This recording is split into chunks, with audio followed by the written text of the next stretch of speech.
नमस्कार, स्वागत है आपका एबीपी न्यूज में।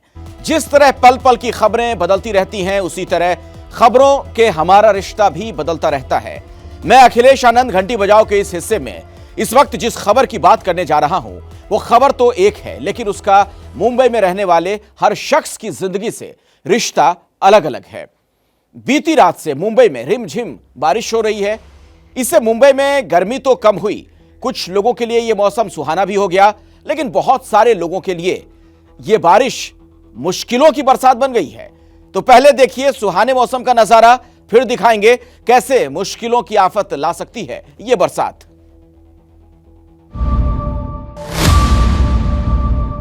बीती रात से ही मुंबई में हो रही लगातार बारिश से मुंबई का मौसम बेहद सुहाना हो गया है। मुंबई में मानसून 10 या 11 जून तक दस्तक दे देता है, लेकिन इस बार मुंबईकरों को लंबा इंतजार करना पड़ा।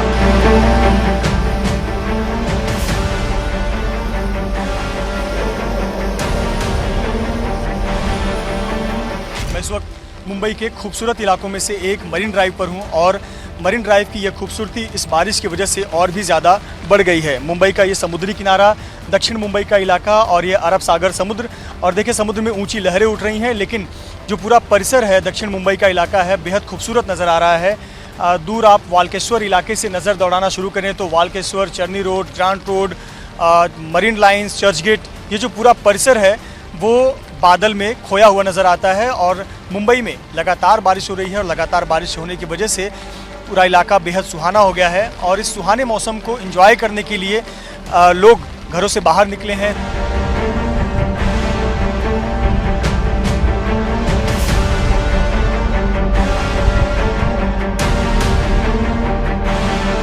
मैं फिलहाल मुंबई के जुहू चौपाटी पर हूँ। आप देख सकते हैं कि यहाँ पर जो लोग हैं किस तरह से बारिश का आनंद ले रहे हैं, रिमझिम बरसात हो रही है उसका आनंद ले रहे हैं। बहुत अच्छा लग रहा है। आप सब आओ, कुदरत का नज़ारा लो, एंजॉय। अच्छा एंजॉय करें और सेफ्टी से करें। मौसम विभाग ने जिस प्रकार की चेतावनी दी है कि आज और कल मुंबई और आसपास के इलाकों में लगातार तेज मूसलाधार बारिश होती रहेगी। यहाँ तक कि आज के लिए ऑरेंज अलर्ट जारी किया गया है कि मुंबई में आज तेज मूसलाधार बारिश होगी। साथ ही साथ मुंबई महानगर पालिका और मुंबई पुलिस ने चेतावनी दी है कि लोग समुद्र के भीतर ना जाएं या किसी भी प्रकार का रिस्क ना लें। मुंबई में बरसात के साथ जहां एक तरफ लोग आनंद ले रहे हैं, वहीं यहां मानसून आने से पहले नालों की सफाई 100% पूरा करने का दावा करने वाली बीएमसी की पोल भी खुल रही है।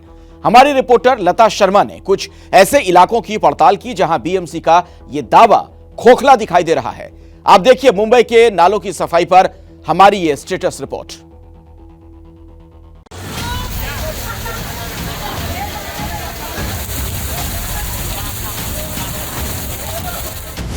क्या मॉनसून में मुंबई महफूज रहेगी?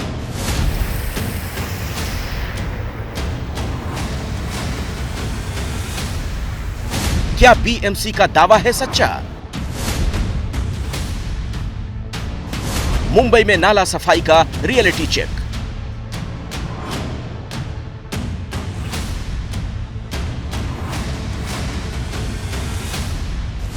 मुंबई में बरसात शुरू होने ही वाली है। इस बीच मुंबई महानगर पालिका ने यह दावा किया कि बारिश से पहले की जाने वाली तैयारी 100% पूरी हो चुकी है और बीएमसी अब बारिश के लिए पूरी तरह से तैयार है। लेकिन जमीनी हकीकत क्या है? मुंबई में नाला सफाई 108%, छोटे नालों की सफाई 124%, शहर में सफाई 115%। अब मैं आपको जो तस्वीरें दिखाने जा रही हूँ वो कुछ ऐसी हैं जिसमें साफ साफ दिख रहा है कि नाले की सफाई कितनी हुई है। ये इलाका है वडाला स्थित एंटॉप हिल का। दुर्गा मंदिर जो है उसके पीछे झुग्गी बस्तियां हैं। उस झुग्गी बस्तियों में कई सारे लोग रहते हैं, लेकिन उसी के पीछे यहाँ पे एक नाला है जो कि 2 साल से साफ नहीं किया गया है। नाला इतना भर चुका है कचरे से कि जो पूरी प्लास्टिक की थैलियां हैं, जो पूरा कचरा है नाले के ऊपर आ चुका है, जिस वजह से अब जो ये एक नाला था पूरा ढक चुका है। अब ये एक कचरा फेंकने वाली जगह हो चुकी है। जब से लॉकडाउन शुरू हुआ उस दिन से आज तक कोई ना आदमी भी नहीं आए यहाँ पर, मैनुअल भी काम नहीं किया, ना मशीनरी भी आके यहाँ पर काम नहीं किया। आप देख रहे हैं ना पूरा कैसे कैसे कचरा पूरा भरा हुआ है। ये कचरा भरने का नाते पूरा संगम नगर से, भारतीय कमला नगर से, कोयला गली से, सब एरिया से पानी इसी नाले में आना है। तो गया साल जो है पूरा ये नाला भरने की वजह से पूरा एरिया में पूरा हर घर पूरा डूब गया। सब पूरा घर बोला था फर्स्ट फ्लोर पूरा का डूब गया, सब सामान पूरा नुकसान हुआ। अब हम आपको दिखाते हैं कि बीएमसी के दावे कितने खोखले हैं। कब से इसकी सफाई नहीं हुई है और सफाई 2 साल से नहीं हो रही है, और हो रही है 2-3 साल से तो बहुत कम हो रही है कि आते हैं और चले जाते, इस तरह से खाली दिखावा है। अभी बारिश में जो है इतना तकलीफ होता है, घरों में इतने कीड़े आते हैं। हम लोग की मजबूरी, हम लोग यहाँ रहते हैं, गंदगी तो बहुत है, क्या कर सकते हैं। पानी तो घर में आ जाता है, पैसा रहे तो मट्टी डालाए, पटाए, ऊंचाए, ना रहे जिसके पास है वो तो मुसीबत में है, परेशानी में। पानी जब गटर भर जाता है तो हमारे घर में कीड़े बीड़े जाते, बच्चे लोग के कान में घुसते, लेकिन कोई इसका कार्रवाई करता नहीं, आता नहीं, कोई देखता नहीं। हम लोग गरीब लोग, यही सबसे बड़ा सवाल उठता है। अगर नाले की सफाई पूरी हो चुकी है तो क्या ये तस्वीरें जो यहाँ पे दिख रही हैं, जहाँ पे पूरा तरीके से कचरा भरा हुआ है, नाले पूरे ढक चुके हैं कचरे से, और अगर जब यहाँ पर बारिश होगी, तेजी से बारिश होगी, तो क्या यहाँ पानी नहीं भरेगा? क्या यहाँ पे जो रहने वाले लोग हैं वो उनकी जो सुरक्षा है वो कम नहीं हो जाएगी? उनकी जो हेल्थ है क्या उस पर सवाल नहीं उठेगा? क्या वो बीमार नहीं होंगे? यही सारे सवालों के साथ एबीपी न्यूज़ सवाल पूछता है बीएमसी से कि उनका जो दावा है, महानगर पालिका का जो दावा है कि जो नाले हैं साफ हो चुके हैं 113%, 108%, क्या वो सच है? कैमरा पर्सन मनोज जायसवाल के साथ मैं लता शर्मा, एबीपी न्यूज़, मुंबई। और अभी की एक बड़ी खबर आपको बता दें, महाराष्ट्र विधान परिषद चुनाव में सत्ताधारी महाविकास आघाड़ी को बड़ा झटका लगा है। 10 सीटों पर हुए चुनाव में से बीजेपी ने 5 सीटें जीत ली, जबकि बाकी की सीटों पर शिवसेना के 2, एनसीपी के 2 और कांग्रेस के 1 उम्मीदवार को जीत मिली है। हालांकि अभी नतीजों का औपचारिक ऐलान होना बाकी है। हमारे साथ रौनक कुकड़े हमारे सहयोगी जुड़ गए इसी खबर पर। रौनक, क्या बीजेपी के लिए एक बड़ी कामयाबी के तौर पर इसे देखा जा रहा है? जी, निश्चित तौर पर अखिलेश, राज्यसभा चुनाव के बाद अब विधान परिषद चुनाव में भी देवेंद्र फडणवीस का जो रणनीतिक उन्होंने जो बनाई थी वो यहाँ पर कामयाब होती हुई दिख रही है। खास तौर से अगर बीजेपी की बात की जाए तो बीजेपी के पास कुल 113 वोट थे और एक जो उनके उम्मीदवार है उनको 36 वोटों की जरूरत थी। करीबन 33 वोट जो है वो बीजेपी के उम्मीदवारों को मिले हैं और पूरे 5 उम्मीदवार जो है वो यहाँ पर विजयी होते हुए दिख रहे। कुछ देर बाद इसका औपचारिक ऐलान हो जाएगा, लेकिन मुख्य तौर पर अखिलेश इस पर समझने वाली बात यह है कि कांग्रेस पार्टी के वोटों में और शिवसेना के वोटों में जबरदस्त सेंधमारी जो है देखने को मिल रही है। उनके वोटों में क्रॉस वोटिंग हुई और जिसका फायदा बीजेपी ने उठाया है, वो बीजेपी को फर्स्ट प्रेफरेंशियल के वोट मिले। इसकी वजह से जो उनके 5वें उम्मीदवार थे प्रसाद लाड़, उसकी यहाँ पर जीत होती हुई दिखती है। खास तौर से अगर देखा जाए तो उद्धव ठाकरे सरकार के लिए एक बड़े झटके के तौर पर आज के नतीजे जो है वो देखे जा सकते हैं। अखिलेश जी, शुक्रिया रौनक कुकड़े इस जानकारी के लिए। तो बीजेपी की जो रणनीति थी उसमें पूरी तरीके से कामयाबी मिली है बीजेपी को, और उसी का नतीजा आप देख सकते हैं कि 5 सीटें भारतीय जनता पार्टी की झोली में गई हैं, जबकि महाविकास आघाड़ी की बात की जाए तो 5 सीटें उन्हें मिली हैं, जिनमें 2 एनसीपी, 2 शिवसेना और 1 कांग्रेस के खाते में। घंटी बजाओ में अब बात करेंगे महिला सुरक्षा के लिए जारी फंड की बर्बादी की। केंद्र सरकार ने महिलाओं की सुरक्षा के लिए निर्भया योजना बनाई थी ताकि पुलिसकर्मियों को महिलाओं के खिलाफ होने वाले अपराध से निपटने में मदद मिल सके।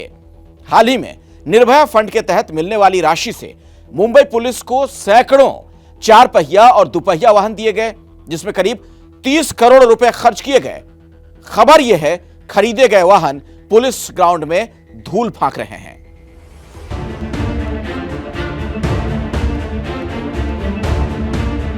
फिलहाल मेरे पीछे जो आपको दुपहिया वाहनों की लंबी कतार दिख रही होगी, उसे देखकर आपको ऐसा लग रहा होगा कि मैं किसी गाड़ी के शोरूम के गोडाउन से रिपोर्टिंग कर रहा हूं, लेकिन आप गलत हैं। मैं इस वक्त मौजूद हूं भोईवाड़ा पुलिस स्टेशन के अंतर्गत आने वाले नायगांव पुलिस ग्राउंड में, और आप मेरे पीछे जो ये गाड़ियों की लंबी कतारें देख रहे हैं, ये मुंबई पुलिस की प्रॉपर्टी है, जिसे केंद्र सरकार के द्वारा पुलिस को मुहैया कराई गई थी। दरअसल निर्भया कांड के बाद निर्भया फंड जो है वो केंद्र सरकार की तरफ से बनाया गया था, और उसी फंड के अंतर्गत राज्य के अलग अलग पुलिसों को महिला सुरक्षा के लिए निर्भया फंड जो है वो एलोकेट किया गया था, और उसी फंड के अंतर्गत इन्हीं जो दुपहिया वाहनें जो हैं वो पुलिस को एलोकेट की गई थी। लगभग 30 करोड़ का जो फंड है अब तक मुंबई पुलिस को एलोकेट कर दिया गया है और ये 350 गाड़ियां जो हैं वो आपको यहाँ पे दिखाई दे रही होंगी। मार्च के महीने में ही मुंबई पुलिस को ये गाड़ियां मिल चुकी थी, लेकिन जिस तरीके से 3 महीने बीतने के बाद भी ये गाड़ियां धूल फाक रही है और बारिश का मौसम अब शुरुआत हो चुका है, तो ऐसे में जंग लगने की प्रक्रिया जो है इन गाड़ियों में अब शुरू हो गई है। निर्भया फंड के तहत मुंबई पुलिस को मार्च महीने में 220 एसयूवी, 35 एमयूवी और 350 बाइक मिली। राज्य के गृह मंत्री दिलीप वलसे पाटिल से जब इस मामले में सवाल पूछा गया तब उनकी तरफ से कहा गया, इस सवाल का जवाब मुंबई पुलिस कमिश्नर अच्छे से दे सकते हैं। मुंबई पुलिस कमिश्नर से जब इस मामले पर पूछा गया तो उन्होंने कोई भी टिप्पणी करने से इनकार कर दिया। 300 से अधिक गाड़ियां जो इस तरह वेस्ट पड़ी हुई से कब से जो काम में लाया जा सकेगा? मेरे ख्याल से ये सवाल आप सीपी साहब से पूछेंगे तो अच्छा है। जिस तरीके से इन गाड़ियों की ये दशा है उसे देखकर ऐसा लगता है कि सिर्फ पेपर पर फंड पास करा लिया गया है, गाड़ियां भी मौजूद हैं, लेकिन मुंबई पुलिस इस गाड़ियों का इस्तेमाल ना के बराबर कर रही है। कैमरामैन धर्मेंद्र पांडे के साथ कृष्णा ठाकुर, एबीपी न्यूज़, मुंबई।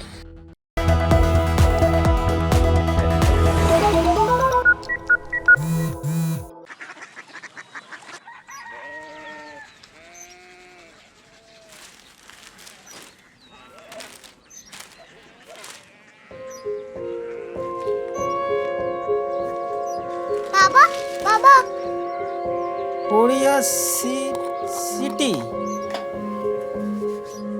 जानिए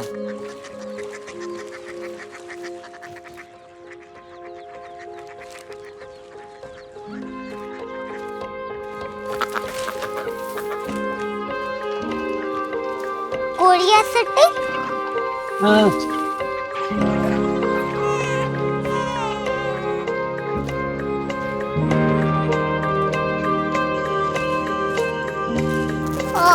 कोरिया सिटी कहाँ पे है?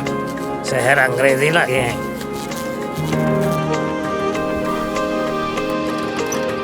Korea city.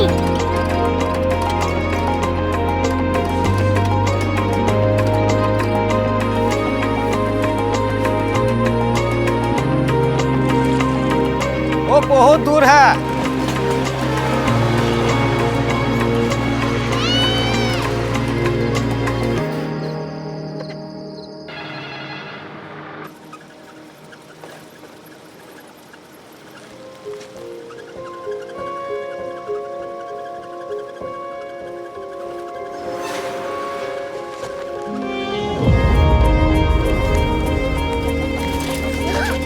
Korea city.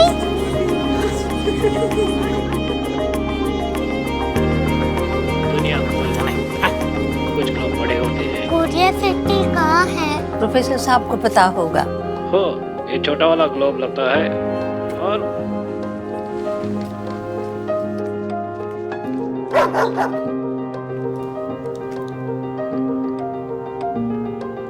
पता नहीं, मेरी बेटी से जाके मिल लो, शायद उसे मालूम हो।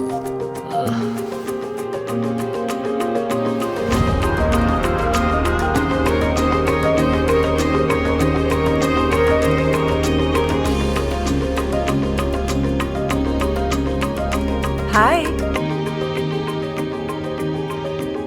बाबा ने भेजा है। Come here. Korea city. Korea city नहीं, क्यूरियोसिटी। वो क्या? That's what brought you here? जो तुम्हें यहाँ तक ले आया। क्यूरियोसिटी।